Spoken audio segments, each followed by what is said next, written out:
नमस्कार दोस्तों, स्वागत है आपका। कर्म के सिद्धांत में आज हम जिस विषय पर बात करने वाले हैं वो इस तरह से विषय है कि दोस्तों, जो पत्थर दिल इंसान होते हैं, जिनके मन में ज़रा भी दया भाव नहीं होता, ऐसे लोगों के कर्म उनको किस खाई में लेकर जा सकते हैं, या फिर ऐसे लोगों के कर्म का नतीजा किस तरह से उनके सामने आ सकता है। तो देखिए दोस्तों, जैसे पहले मैंने कहा था वही बात अभी कहना चाहता हूँ कि कभी भी जो हम कर्म करते हैं उसका इफ़ेक्ट किस तरह से पड़ता है सामने के व्यक्ति पर, हर हम पर, इस तरह से उस आत्मा को देखा जाएगा। मैंने समझो किसी की मदद नहीं की तो उस इंसान को कितना बुरा लगा, इस पर वो बात महत्वपूर्ण बन जाएगी। और वो व्यक्ति भी कितना अच्छा होगा, या फिर उसने अपने स्वार्थ के लिए कुछ करने के लिए कहा होगा और हमने अगर वो नहीं किया होगा तो उसका इतना बड़ा पाप नहीं लग सकता। लेकिन ये जो पत्थर दिल इंसान होते हैं वो कभी कभी इस तरह से कर्म करेंगे कि उनको दूसरा कोई मदद के लिए उनको पुकार रहा है या फिर ये लोग उसको मदद कर सकते हैं। ऐसे वक्त में ये लोग दूसरे की दुख को नहीं समझते, तो इस वजह से उनका जो पाप है वो शायद बढ़ सकता है। अगर मैं समझो पत्थर दिल जैसा इंसान हूँ और ऐसे वक्त में मुझे कोई पुकार रहा है मदद के लिए, या फिर मैं किसी को मदद कर सकता हूँ, किसी को मेरी बहुत ज़्यादा ज़रूरत है लेकिन मैं उसके दुख को नहीं समझ रहा हूँ, तो ऐसे वक्त में बहुत बड़ा पाप मैं जमा कर रहा हूँ, क्योंकि मैं किसी को मदद कर सकता हूँ लेकिन मैं नहीं कर रहा। तो ऐसे वक्त में मुझे बहुत बड़ी इसकी सज़ा मिल सकती है। तो वो सज़ा क्या हो सकती है? ज़्यादातर पत्थर दिल जो इंसान होते हैं उन्होंने अपनी जीवन में दोस्तों उनका कर्म, ये देखिए दोस्तों, कर्म ऐसा नहीं है कि आज हमने किया तो इसी जीवन में हमें भोगना होगा, हो सकता है कि अगले जीवन में वो आ जाए। तो इस वजह से ज़्यादातर ऐसा भी देखा गया है कि ऐसे जो पत्थर दिल इंसान होते हैं वो किसी पर दया नहीं करते, तो उनका बहुत ज़्यादा मजबूरी वाला भी जीवन ऐसा हो सकता है जहाँ पर किसी को भी उन पर दया नहीं आएगी, या फिर उनकी परिस्थिति ऐसी भी बन सकती है जहाँ पर लोगों को या फिर उनके जो परिवार के लोग हैं या फिर उनके जो भी रिलेटिव्स हैं उनको मदद करनी होगी लेकिन वो नहीं कर सकेंगे। तो इस तरह से उनको भुगतना पड़ता है ये दुख, या फिर भुगतना पड़ सकता है। मैं आपको सच कहूँ तो कर्म का सिद्धांत समझना इतना भी मुश्किल नहीं है। जैसा मैंने दूसरे को दुख दिया है वैसा ही दुख मेरे सामने आएगा, यही है कर्म का सिद्धांत। इस वजह से अगर इन्होंने दूसरे पर दया नहीं की तो इन पर भी कोई भी दया नहीं करेगा, और जब ये इस दुनिया से चले जाएंगे तब इनको अपने कर्म के बारे में पता चल जाएगा कि ये सारा दुख उनके सामने आखिर आया क्यों। तो ये जो पत्थर दिल इंसान होते हैं इनके सामने प्रॉब्लम यही है दोस्तों, इनकी जो सबसे बड़ी माइनस पॉइंट ये है कि इनको दूसरे के बारे में कुछ नहीं लगता। कुछ लोग ऐसे भी आपने देखे होंगे कि जो उनके सामने ज़रा सा कुछ उनका बुरा हुआ तो वो कहेंगे कि मेरे साथ अरे इतना बुरा हुआ, लेकिन उनसे तकरीबन 100 गुना ज़्यादा अगर किसी का बुरा हुआ तो वो कहेंगे कि उसका नहीं मेरा ही दुख बड़ा है। कुछ ऐसे भी लोग होते हैं जहाँ पर हम अगर दुनिया के बारे में अरे उसका इतना बुरा हुआ अगर कहेंगे तो ये अपना ही बुरा कहते रहेंगे कि मेरे साथ तो इतना बुरा है क्या मैं बोलूँ, या फिर मेरा दुख कितना बड़ा है तुम नहीं जानते। ऐसे लोग होते हैं कि जिनको दुनिया के बारे में कि या फिर किसी और के बारे में कुछ भी नहीं लगता, उनको सिर्फ अब हम और हमारा परिवार और हमारे बेटे वगैरह ये बस खुश रहे तो ये लोग ज़िंदगी में खुश, और भी इनको कुछ भी नहीं चाहिए। मतलब क्या कि इनके मन में ज़रा भी दया भाव नहीं होता, तो इसका अंजाम यही होगा कि कल इनकी अगर परिस्थिति बुरी आई तो इनके लिए भी किसी के भी मन में दया भाव नहीं होगा। आजकल ऐसे भी आपने कुछ देखे होंगे केसेस की जहाँ पर कुछ इंसान, कोई बड़ा इंसान बड़े ओहदे पर होता है और उसके सामने अगर कोई नाइंसाफ़ी वाली घटना हो रही है तो वो इंसान कुछ भी नहीं करता। तो हो सकता है कि आज के जीवन में वो बहुत ही अच्छे लेवल पर है, इस वजह से उसकी बुरी हालत नहीं होगी, लेकिन उसको ऐसे जन्म बार बार लेने पड़ सकते हैं दोस्तों कि उस जन्म में वो उस पर अन्याय होगा और उस पर आवाज़ उठाने वाला या फिर इसकी मदद करने वाला कोई नहीं होगा।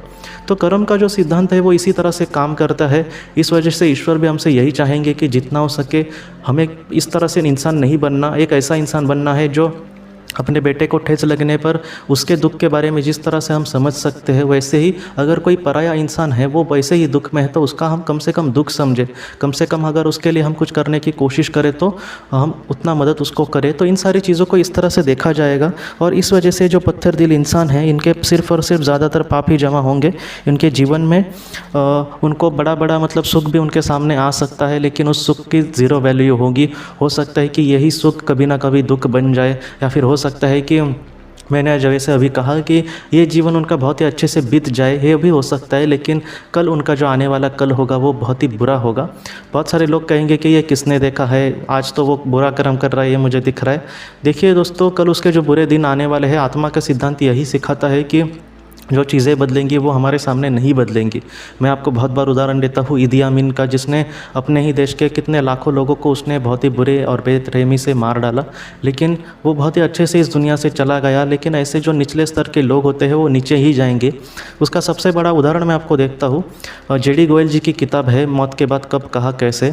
तब उसमें उन्होंने ये कहा है कि एक इंसान जो बहुत ही स्वार्थी था और बहुत ही ऐसा था, मतलब खुद सब कुछ खुद ही खाने वाला, उसका एक दुकान था, वहाँ पर भी वो लोगों को फंसाता था, गरीबों से पैसे लुबाड़ता था। तो उस इंसान ने, उसके जीवन तो बहुत ही अच्छे से गया था, आप सोचिए, तो उसका भी जीवन बहुत ही अच्छे से गया था। उसके अगर पड़ोसी को अगर देखा जाए तो वो कहेंगे कि ये हम गरीबों को लूटता है और कितना मज़े में जीता है। तब उस इंसान ने, जो दुकानदार था, उसने खुद ने अपनी कहानी कही है कि जब वो इस दुनिया से चला गया तब वो बहुत ही निचले स्तर पर था। वो इतने निचले स्तर पर था कि, और ऐसी बुरी जगह पर था कि वो कह रहा था कि एक सेकंड भी वहाँ पर रुकना मुश्किल हो रहा था। और बाद में इसी ने किसी तरह से मदद मांगी। वो मदद करने के लिए जो आए थे मार्गदर्शक आत्मा, उनको भी इसने बुरा भला कहा, क्योंकि इसका मन ही इतना अपवित्र था। और जब उस पवित्र आत्माओं ने फिर से आने की यहाँ पर कोशिश किया और उनको कहा कि तुम्हें इस तरह से सुधरना होगा, इस वजह से तुमको बहुत सारे ऐसे जन्म भी लेने पड़ सकते हैं, जो भी दुख तुमने दूसरे को दिया है वैसे दुख को भोग कर दोस्तों वो बाद में उच्च स्तर पर पहुंच गया था।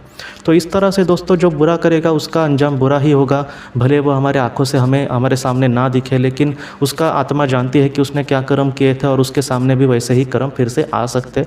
तो इस तरह से जो बड़े इस तरह से पत्थर जो दिल होते हैं इंसान, उनके सामने ऐसे पाप आ सकते हैं। इस वजह से जितना हो सके दोस्तों, मुझे लगता है कि हम किसी दूसरे पर देखें, इससे अच्छा है कि हम अपने आप पर देखें।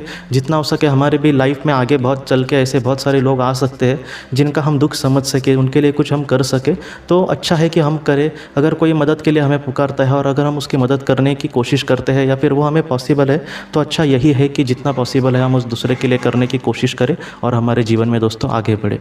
आज के इस भाग को लेकर अगर आपके कोई भी सवाल हो तो आप ज़रूर पूछें, जितना हो सके मैं उसका आपको जवाब देने की कोशिश करूँगा। हम अपनी अगली वीडियो में मिलते हैं। आप अपना, अपने परिवार का ख्याल रखना। आपका बहुत बहुत धन्यवाद। ज़िंदगी की रोशनी ये एक कंसल्टेंसी है जो ऐसे लोगों को मदद करने की कोशिश करती है जिन्होंने किसी अपने को खोया है या फिर जो लोग अपने जीवन में बहुत ही ज़्यादा दुखी है। जो लोग इस संस्था के साथ जुड़ेंगे उन्हें पास्ट लाइफ रिग्रेशन की ऑडियो, ध्यान करने के लिए 5 ऑडियो, 10 ऑडियो बुक्स और उसके साथ साथ PDF किताबें, मतलब ऐसी किताबें जो मोबाइल या फिर लैपटॉप या फिर कंप्यूटर पर आप पढ़ सकते हैं, ऐसी किताबें उन्हें ईमेल पर या फिर व्हाट्सएप पर भेजी जाएंगी। जो लोग इस संस्था के साथ जुड़ना चाहते हैं वो कृपया इस नंबर पर व्हाट्सएप मैसेज करें। आपका बहुत बहुत धन्यवाद।